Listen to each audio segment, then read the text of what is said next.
Yes, life in the diaspora can be challenging. It can be a mixed bag of joy, happiness, and challenges.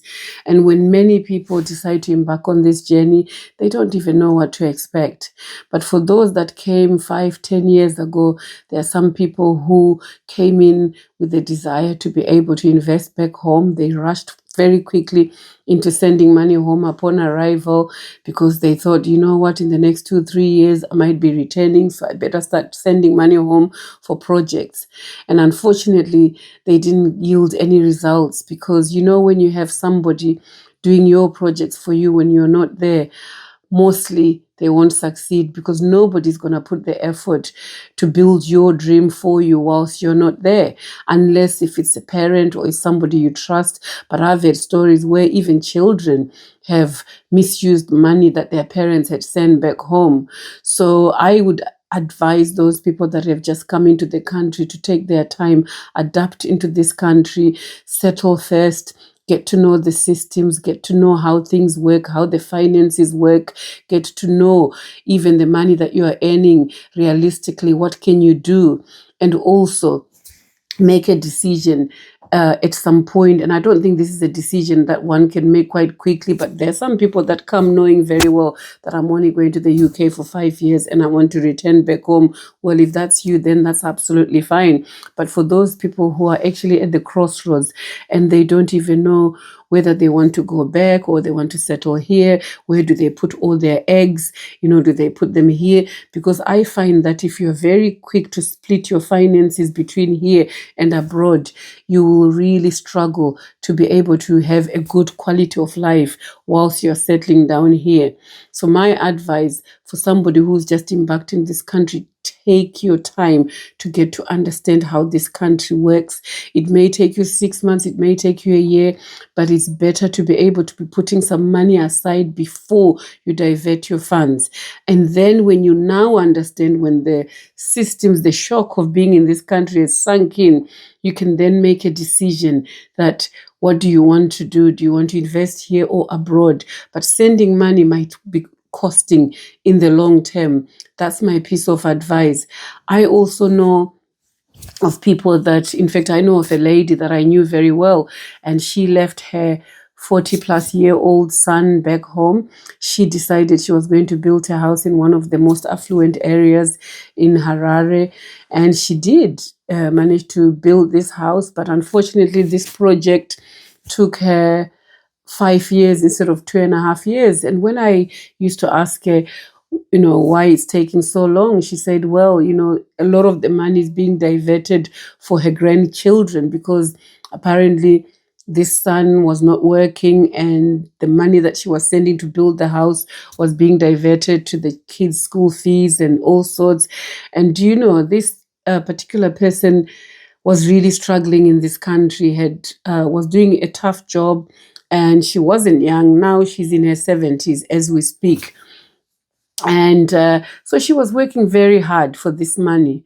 But the problem is that I would imagine she was one of the people that, was feeling so sorry for her son that she enabled him, for so long, or just didn't tell him how much she was struggling and wasn't honest enough with him to tell him that actually, I am really struggling with my health and my body and I'm working really hard, and so that her money could be better managed. But often a lot of people do this.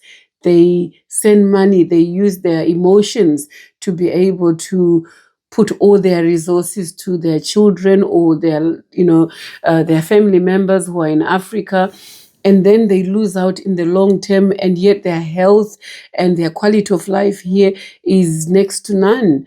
So I would say to anybody who's in that situation, that be very honest with your family member. And this particular lady, eventually the house was built and completed.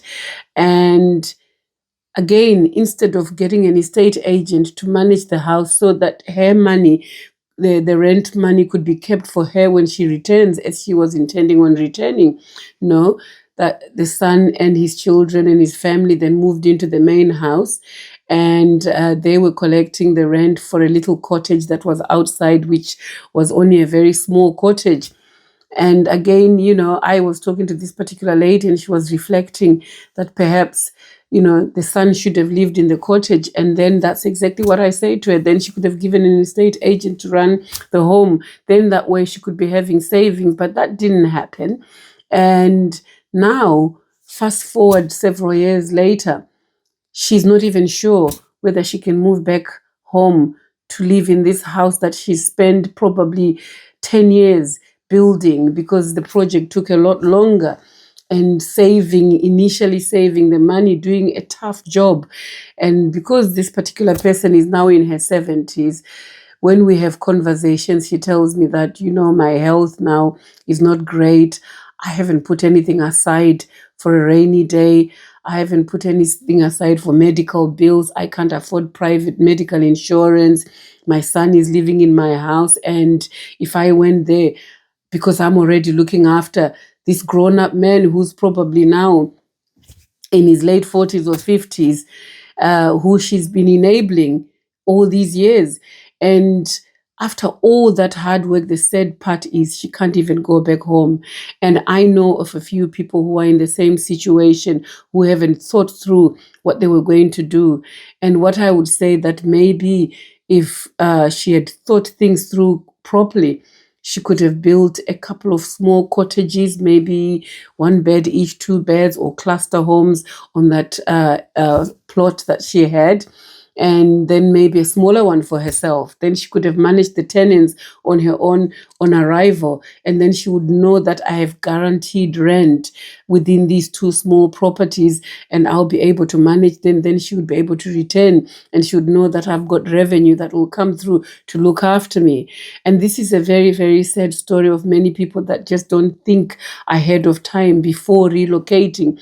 And I would say to a lot of other people, what you can take away from this story is, if you're planning to build, if you're planning to invest back home, or build anything, try and think along those lines of having tenants, having one for you, one that is going to be a rental income, or if you've got other properties elsewhere, that's absolutely fine. But I know that there are so many people that are now very lonely. And this particular friend of mine actually lives in a room. And now her future prospects of buying a house in England are almost zero because of the age factor, because all the savings have been sent home to be able to build this house, whereby she hadn't thought it through. And now she's going to retire in England and living in a room, can't go home to be able to live in that house because the family members are not working. And my advice to anybody who's planning to do it, please don't go that route. And also my advice for children who are being looked after by their parents abroad, I think you've got to think about what you're putting your parents through. You've got to be able to think about finding yourself opportunities that you can do something that will make you money. And particularly this particular person that I'm talking about, they were receiving a lot of foreign currency, a lot of money, and they couldn't even set something up for themselves, but they kept draining their elderly parents. And this parent is going to get old in this country without a lot of family members. So they will be relying on the state to be able to take care of them and look after them. And in this country, most of you guys who have stayed here long, you know that it can be very lonely in your old age if you don't have close people around you. But there are many, many people who have resorted to staying in this country when they're in their 70s or 80s because of poor planning. So if you're a younger person and you've come in, take on board what I've said. Think about where exactly you want to put your resources, whether you're a couple, whether you're a family. And if you decide that is going to be in this country for a while, then invest all your money, save money, buy a property here, be a property owner, and then just start to enjoy life whilst you're building that which you're building. And you may decide 10 years down the line that you want to return, but at least you have your investment, you'll have equity from your property, you'll be able to use some of that equity to be able to invest back home, and you will be well informed after a period of time. But don't be too quick to rush into making decisions that are going to cost you. So this is just a piece of advice I wanted to give to somebody who has come into this country, that honestly, the challenges are real, loneliness is real, and if you don't don't plan properly, you find yourself being forced to stay in this country without even having any other family members ahead. So plan ahead, plan in advance so that you can make better future plans. Thank you very much. I hope this has encouraged somebody and helped somebody who might be also in this country or planning to go back home, or that have just come here and they're not sure exactly how they're going to plan their affairs. And let me know in the comment section if this video has been very helpful, or if you have been in this situation or come across anyone in this situation. How have you handled it? Please share in the comment section so that you may be able to help somebody else. Thank you so much for tuning in. It's Shelley here. Bye for now.